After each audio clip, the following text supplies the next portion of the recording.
Ash, thanks for showing us how not to revenge trade, as that is my main issue. I get frustrated and start to. All right, so here's a question for all the individuals that revenge trade. How profitable are you? Seriously, look at your prior results. If you're one of those individuals that revenge trade, how many payouts have you received? Seriously, how many payouts have you received? If you haven't received any, I think the data is showing you something. If you've even received some, is it more than your expenses, right? Are you net profitable? Right? So, no, not at all.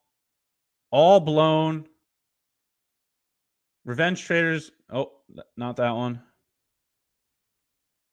The point that I'm trying to make here is look at your data. Everything comes from your own data. So, if you're one of those individuals that have been revenge trading and you've yet to get to a payout, don't you think it's time to take some proactive steps towards bettering your data by changing some of your actions? Don't we need to tweak something somewhere to get better results? Make something more efficient?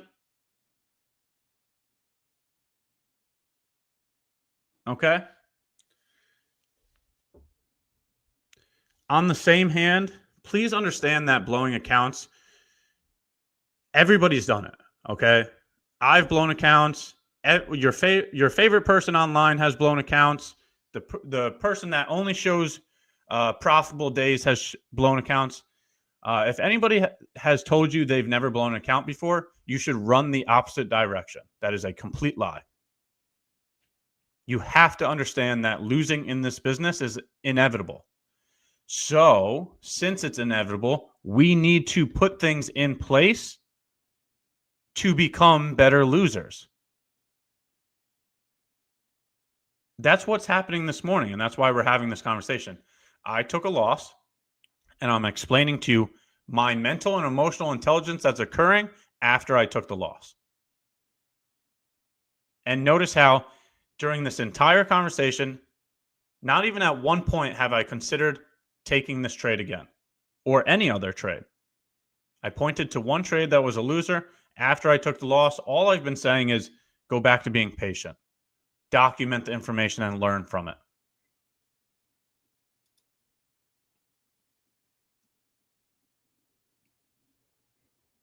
You need to figure out a way to make sure you're here in the long term. And if you're that individual that continues to keep revenge trading and you continue to keep blowing your accounts, don't you think one of the things you should change is revenge trading? And how are you going to put some kind of proactive step in place to make sure you don't revenge trade?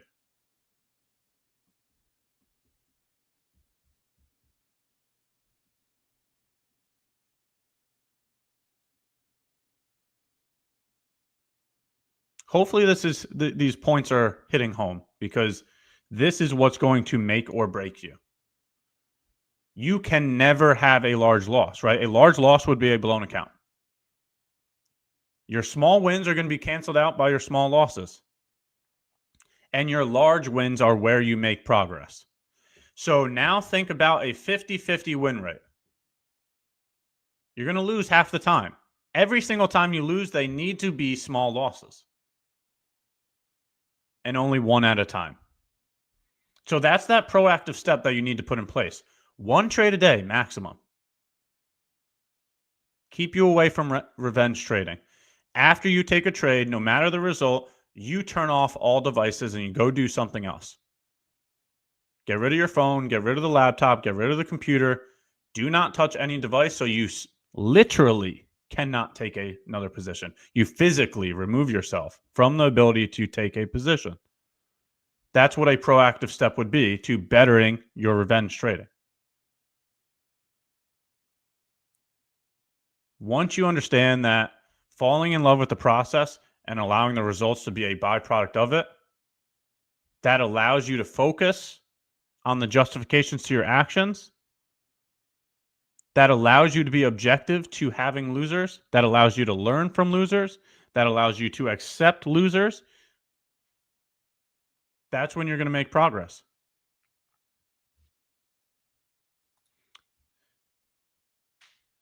Yes. Even when I'm 99% confident with my analysis, I know for a fact losing is still inevitable.